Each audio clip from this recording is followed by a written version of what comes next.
Just let me know when you're ready, Dennis. Okay. All right, we're back on. Brother Dennis is going to be reading 1 Kings chapter 18 for us. And whenever you're ready, bro. Okay. And after many days, Just let me know when you're ready, Dennis. And it came, can you hear me okay? All right, we're back on. Brother Dennis is going to be reading 1 Kings chapter 18 for us. And whenever you... Can you hear me okay? Yes, brother. Yep, perfect. Okay. All right.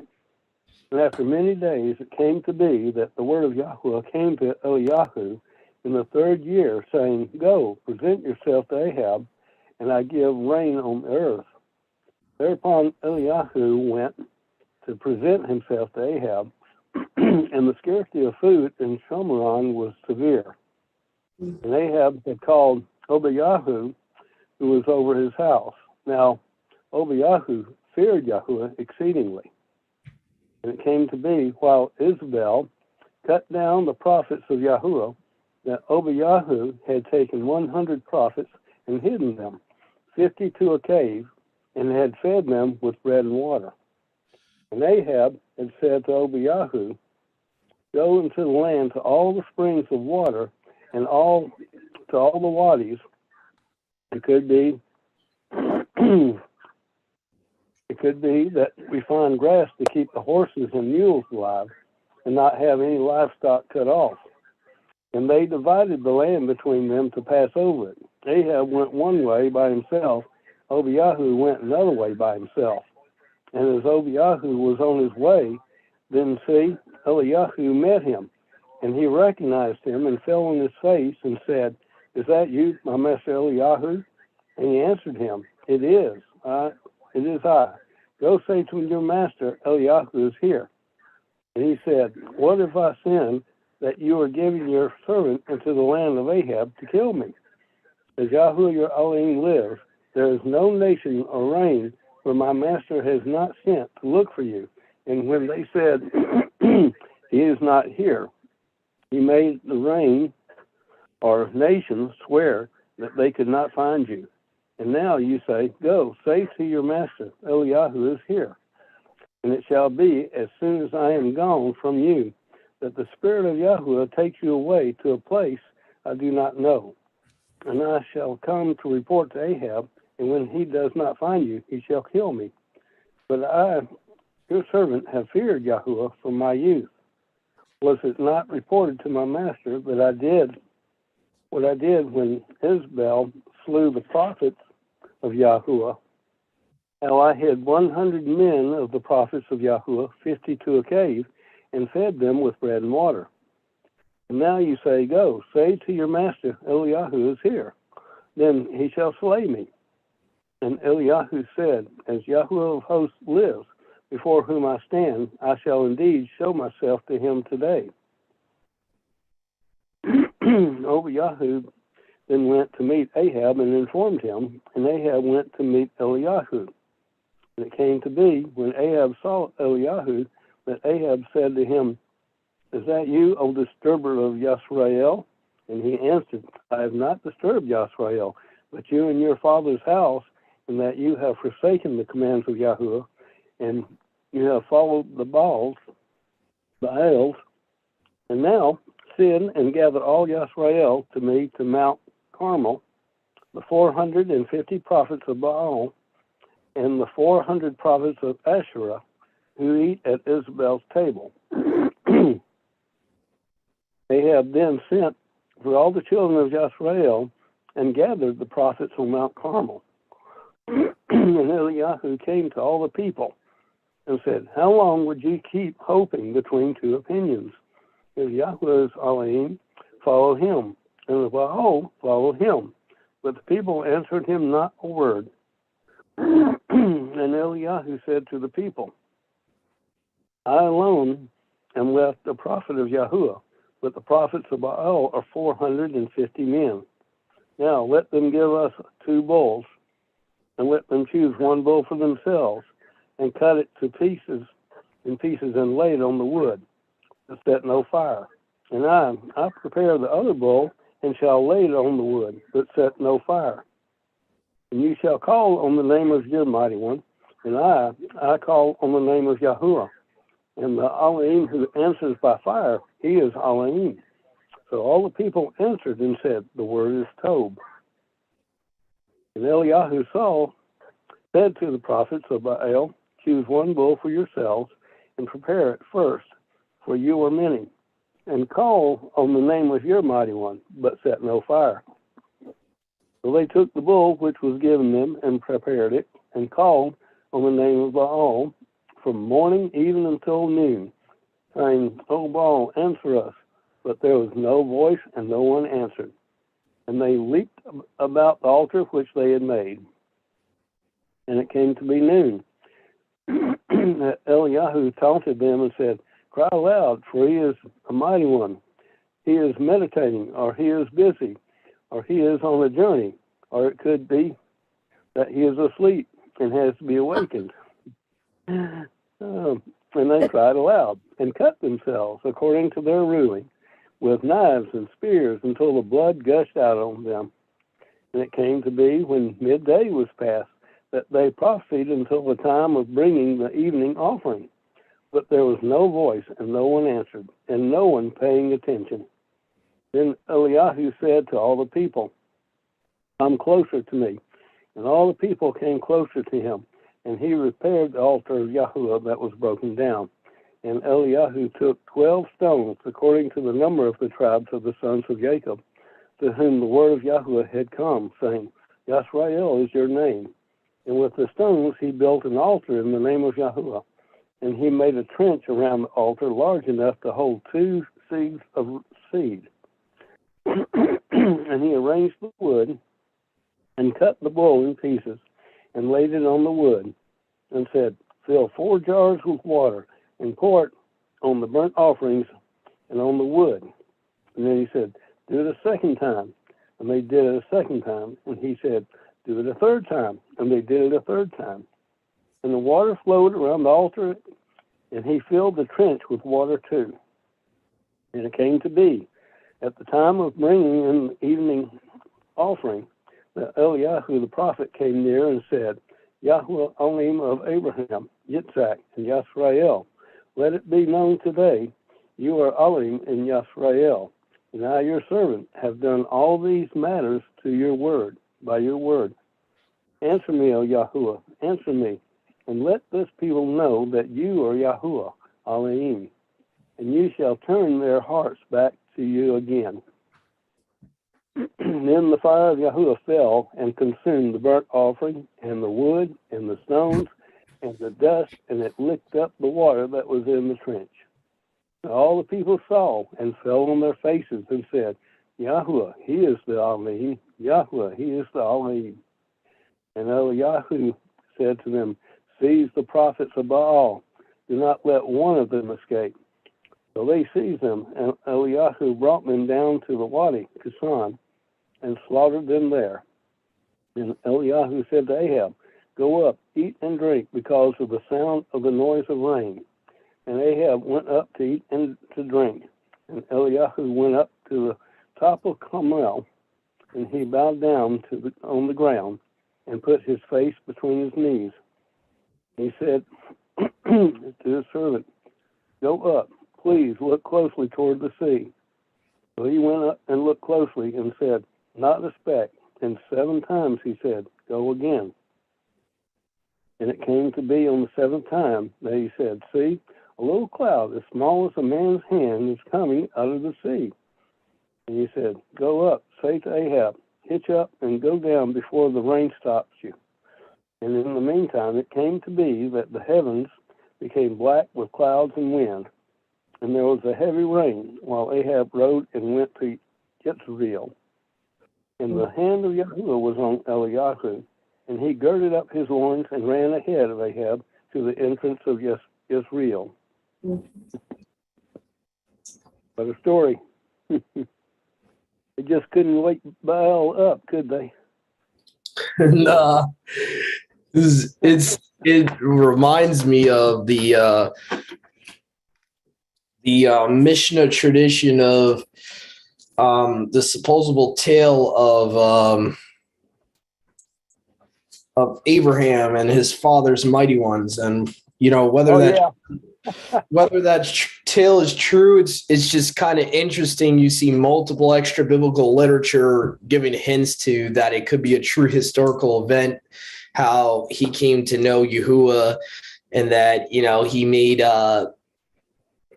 when he basically made them fight one another, and then he cracked all the other idols and left the biggest idol to have one of the idols in his hand to make it look. Right. Yeah, then he runs to his dad Terah and says, Terah, look what the biggest idol did to the other ones. And it's just a funny story. But yeah, you could find that in the book of Jasher. Also, the Apocalypse of Abraham, which, depending which book was written first, it seems like maybe Jasher would have lent from that book or vice versa with that story. So it's just, I find it kind of interesting that you have kind of like a Mishnah tales that seem to echo what we see here in 1 Kings chapter 1. Of something like that's how the Hebrews would act, when dealing with people that worship idols, they would make fun of them.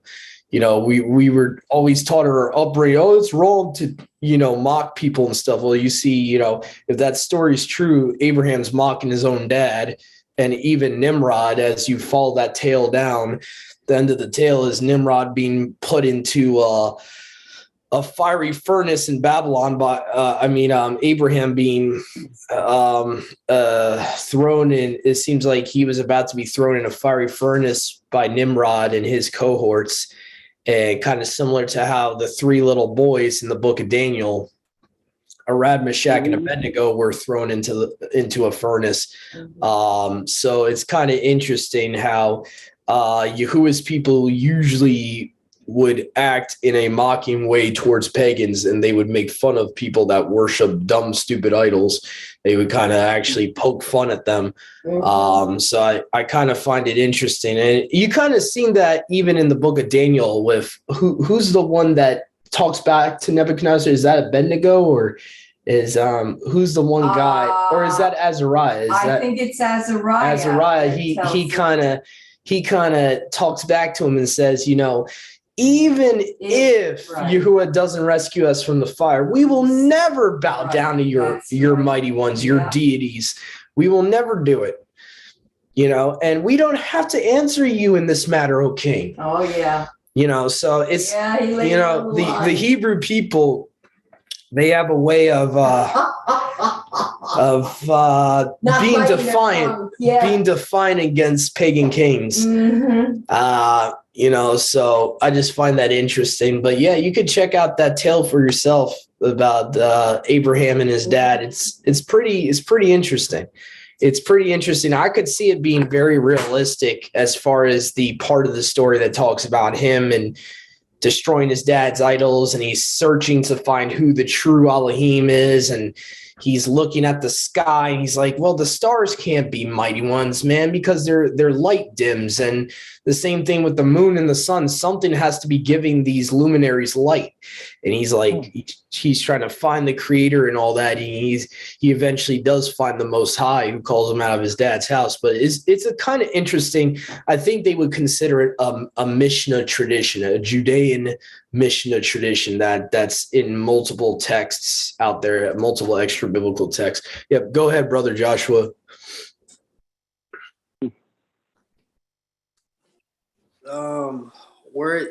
Where it says in verse 44, where it talks about a little cloud like the sole of a man's foot brought water, I could almost see that kind of foreshadowing Yahusha, just because he is the one that brings us living water. And then when you take that and you kind of compare it where in Genesis, where it says that he will crush, the serpent will bite his heel, but he will crush his head. You kind of see, and then you also have the verses in Exodus where the cloud is appearing to Moses, You have this cloud that looks like the sole of a man's foot, and it's bringing water.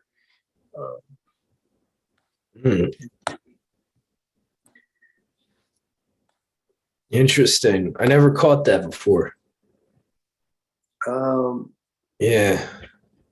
Verse 10 is also the difference between the Septuagint and the Masoretic is kind of interesting. It's almost like the Masoretes are trying to make Ahab seem a little nicer than he was. The Masoretic reads that he just made them swear an oath that they didn't find him. Whereas in the Septuagint, it says everyone that said he's not here, then he set their kingdoms and territories on fire.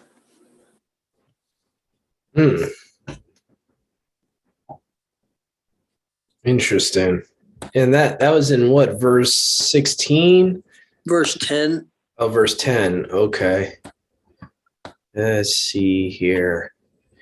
Some interesting footnotes the ESV has. I might go into that a little bit from what I'm seeing from the ESV. They're giving some New Testament footnotes for this chapter. So let's see here. So verse 10 is showing that he actually was trying to kill them. It's interesting. So Ahab is, I guess you could say he was being whitewashed, or the Masoretes were trying to paint him in a better light.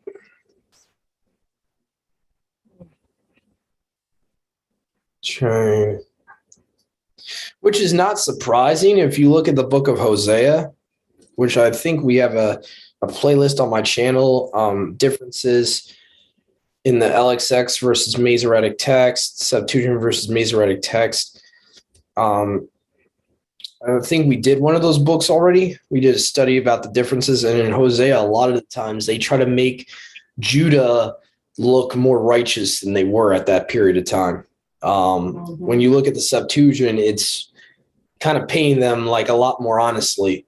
But the Masoretes, they try to make Judah look a lot more righteous than the house of Israel.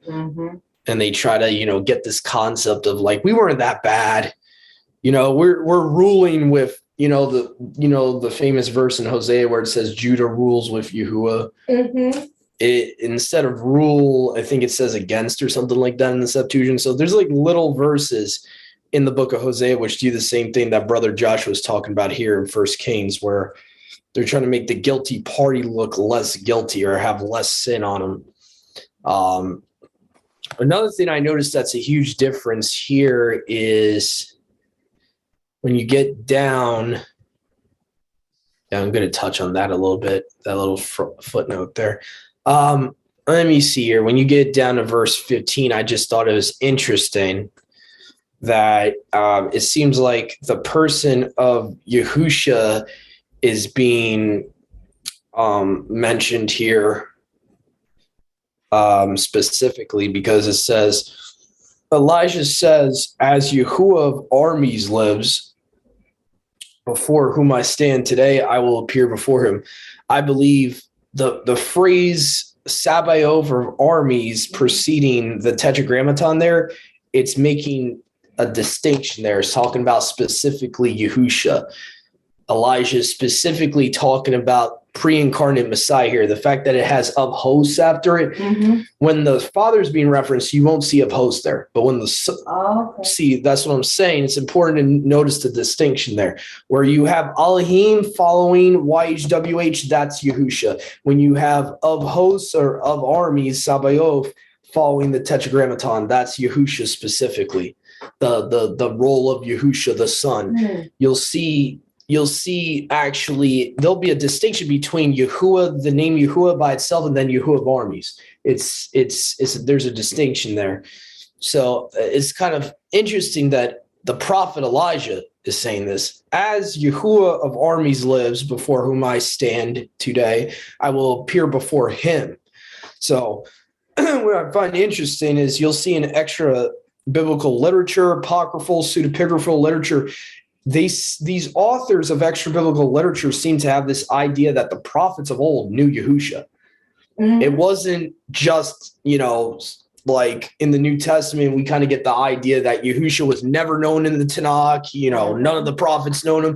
But you see here, Elijah says, as Yahuwah of armies lives.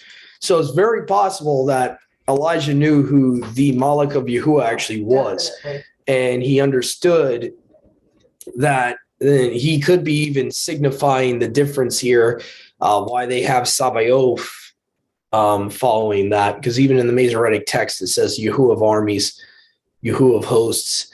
So it's kind of interesting that that there's a distinction being made there in verse 15. So I just find that interesting. Also, verse 13, there was a weird footnote that they had here, or maybe it was prior. Oh, verse 12. The ESV has a footnote of Revelations 1:10 here. Oh, I see what they're doing. It's the Spirit of Yahuwah will carry you, I know not where. And so when I come, tell Ahab, and he cannot find you, he will kill me, although I, your servant, have feared Yahuwah from my youth. Interesting. So I guess they reference Revelations 1:10 because the Spirit of Yahuwah carrying them. Okay, I can kind of see that. Okay, that's kind of a loose reference there. They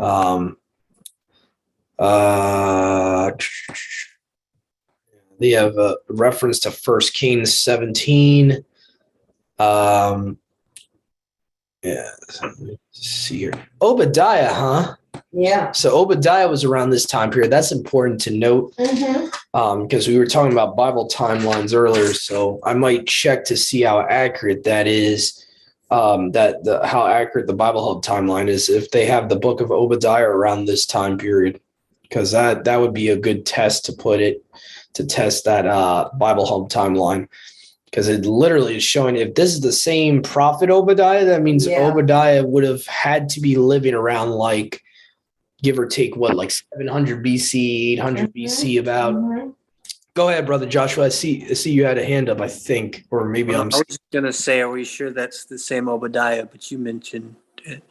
Yeah, that's what I'm kind of retracting a little bit, because I don't want to assume it could be the same Obadiah, but then again, Hebrew names are very common, and you got 3 different Yahushas in Scripture, so I don't want to. I think it could be judging on the time. Yeah, I would have to look into when the book of Obadiah was written. I remember though it was like it's plausible. I'll put it that way. It's plausible because Obadiah supposedly was written around 800 BC, so it's somewhat plausible that he would have been around the same time as Elijah and Elisha and all of them.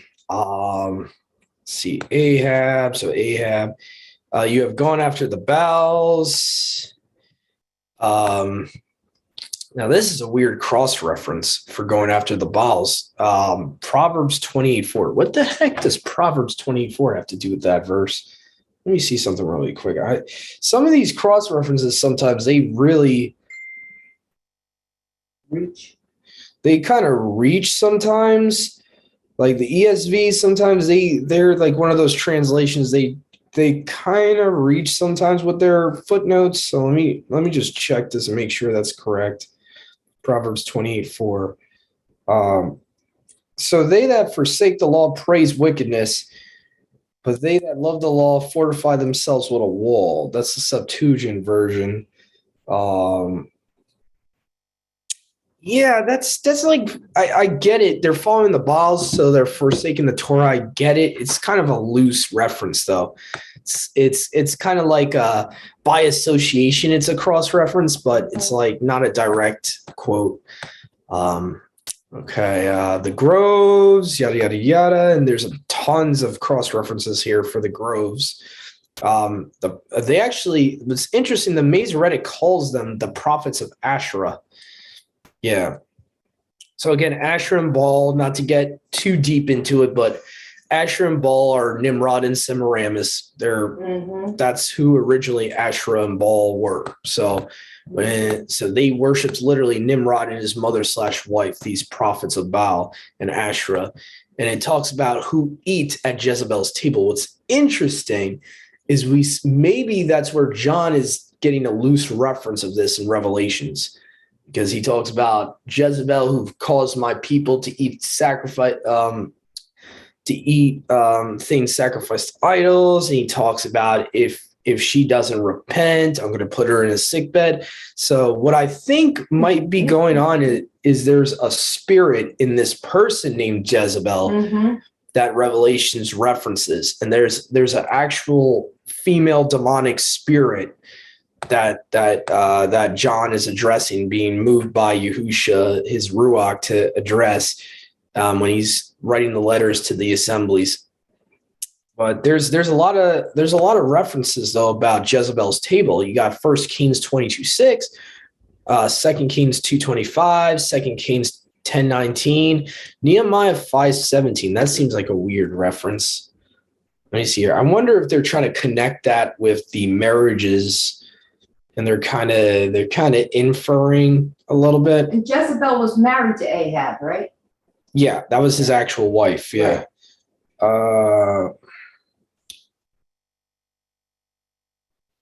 Moreover, there were at my table 150 of the Judeans and leaders besides those that came unto us from among the heathen that are about us or around us. Yeah, see, that's what I call like you're reaching a little bit with that cross reference from Nehemiah. That's definitely like you're reaching a little bit. But the ones from 1st and 2nd Kings are probably legitimate cross references, but that Nehemiah one is definitely reaching. 1 Kings 22:6. Yeah.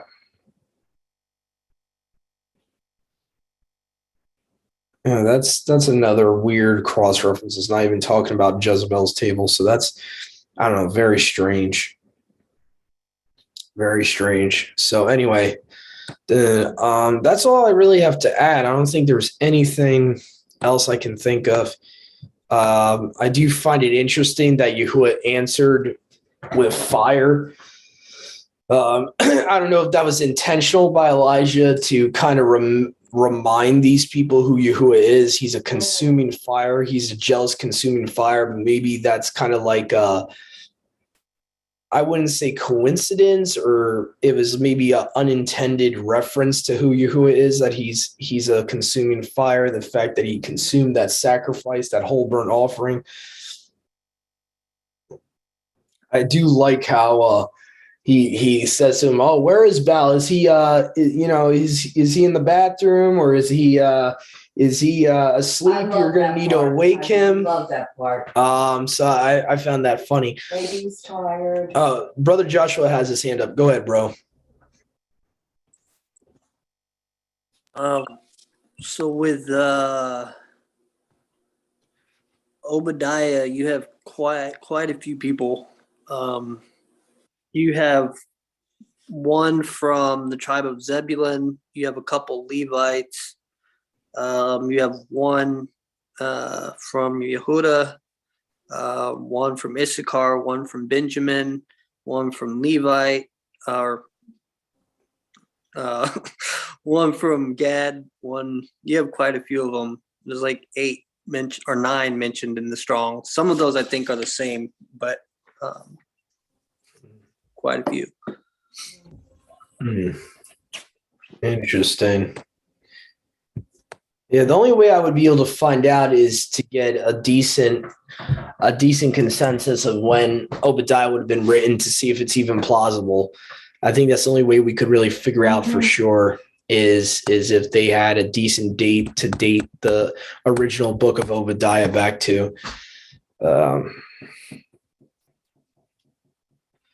Let's see here, but it talks about 450 men who are prophets of Baal. Bulls. Okay, so that's pretty much it for the 1 Kings chapter. Pretty much, self-explanatory. Yahuwah has shown that he's the true mighty one. Baal doesn't even answer a calling, which is kind of surprising, especially that he was a real person. And it's kind of funny because he doesn't answer them when they call him.